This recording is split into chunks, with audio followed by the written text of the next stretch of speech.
Hi everyone, so thanks again for joining us today. My name is Ian Heffley and I'm one of the admissions counselors here at SIT Study Abroad.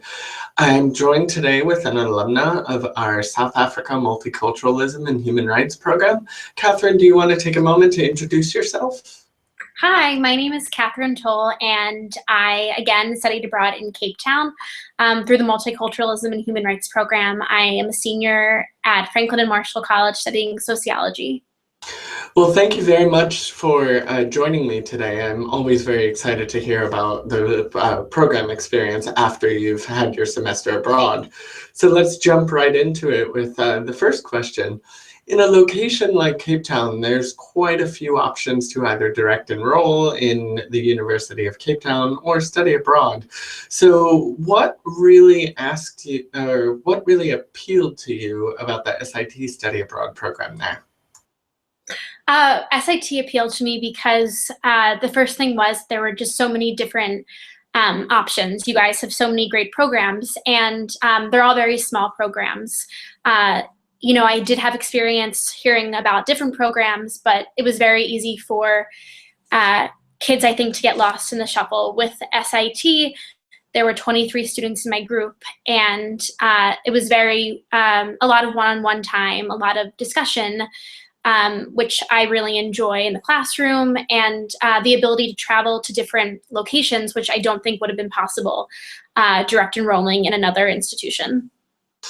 Thank you for that. And you would know that 23 is actually one of our bigger programs. Oh, We really? like to make our programs on the smaller side. Yeah, So that's lovely. yeah. So now with our programs on the smaller side, it gives you the real personal one-on-one experiential learning experience, but also it really is like you're going where with whom. So how would you explain SIT study abroad to someone who may not know what it is? So basically, SIT study abroad is you are in a very focused location. So my program was in Cape Town, and it's a program that's all about experiential learning. So yes, you are in a school setting, in a classroom setting, but you're also going on excursions, going to museums, learning through experience, which I think is really awesome, especially for someone who is interested in working with different organizations and actually talking to the people that you're living with and studying their culture. So, as part of it, living with the homestay family, I'm gonna try and focus you in now on letting me know of the many aspects that you've mentioned so far about the South Africa Multiculturalism program. What would be your favorite aspect? I think my favorite aspect definitely was the homestay experience. We had 3 different homestays in Langa, Bokop, and the Eastern Cape. Sorry, completely skipped my mind. That's fine. But all such different experiences. Langa was the largest homestay. I really got to know my family, still talk to them. After I lived with them, I went back. And it was just such a different experience, really getting out of my comfort zone. And the one in the Eastern Cape, that was amazing too. We bathed in buckets, used the bathroom outside. That was definitely an experience, but one of those things that kind of made me realize, hey, I can do that. And it's not, we always said things aren't weird, it's interesting or different. And that experience definitely was. And then in the final homestay, which was a predominantly Muslim homestay, I went to mosque, which was lovely. And again, just a totally new experience, and allowed me to engage with a culture that I wasn't really familiar with. So that was definitely my favorite part. Excellent. There's nothing quite like a bucket bath in rural Africa, right? I was a Peace Corps volunteer in rural Africa for 3 years, so I got very familiar with bucket baths. They're not that bad. Do you want to take a moment and explain to students what you did for the independent study project? Yeah, definitely. So I'm really interested in child advocacy, and the Constitution of South Africa basically, it's a very new constitution, either 94 or 96 it was founded, and the Constitution basically gives certain rights to children, and one is the right to protection, as well as right to security, nutrition, shelter, things like that.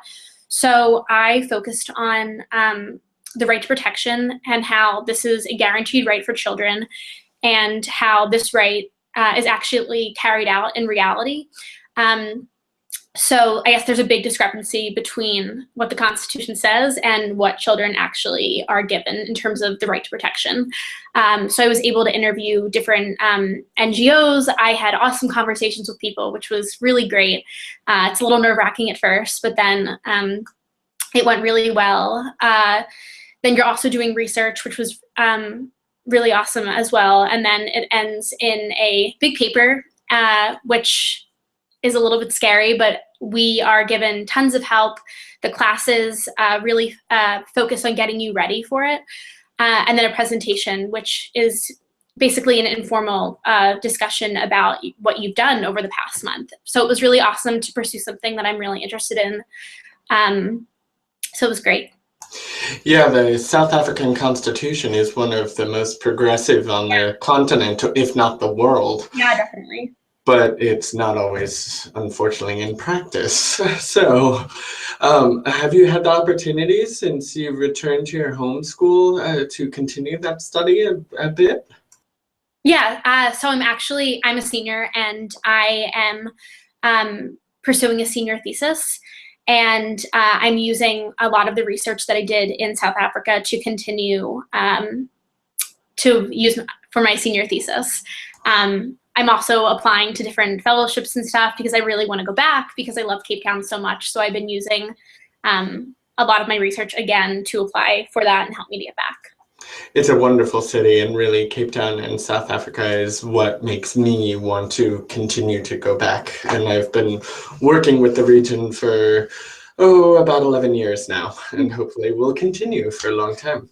Yeah. So make sure you tell us about what you ended up doing, because we always love hearing from our students and alumni. Now, one last question I like to ask is usually, having experienced your time in Cape Town now, is there one thing that you know now that you wish you knew before the program started? About Cape Town, or just about, and could it be about anything? It can be about anything you want. Okay. I guess, it's a big deal to go to a country like South Africa. It was my second time studying abroad, but this time I didn't know anyone. And I think it was a huge leap. And I guess there are a lot of worries going into any study abroad experience, but I think I wish I had known, everything is going to be okay. Stuart and Tabisa, who are two people, like the academic director, and I call Tabisa the social director. They do a fabulous job of preparing you and making sure the program is the best that it can be. So I think I wish I definitely had kind of gotten, or not had those fears. I know it's very easy to have them, but just kind of to realize that everything's going to be okay and it's going to be an amazing experience. It's understandable, though, because going all the way to South Africa is not like jumping down to Latin America or something like that. No, but it's worth it. It definitely is. So now that we've come to the end of the interview, is there, and I always like to give the last word to the alumni, is there anything that you would want to say to a student who's out there looking for study abroad options in Africa or South Africa, or just in general? Just again, I don't know, I'm very into, since leaving, just the personal growth, and I guess having studied abroad twice, it's such an amazing experience, and I would recommend it to anyone. And you learn so much about yourself and about the culture that you're living in, and SIT really helps you to engage in both of those ways. Well, thank you again very much for taking some time today. Make sure you keep us up to date on any fellowships that may bring you back to South Africa. Yeah, hopefully. I'll keep my fingers crossed. Excellent. Well, you have a good rest of your morning then, okay? Thank you so much. Have a good day. Bye. Bye.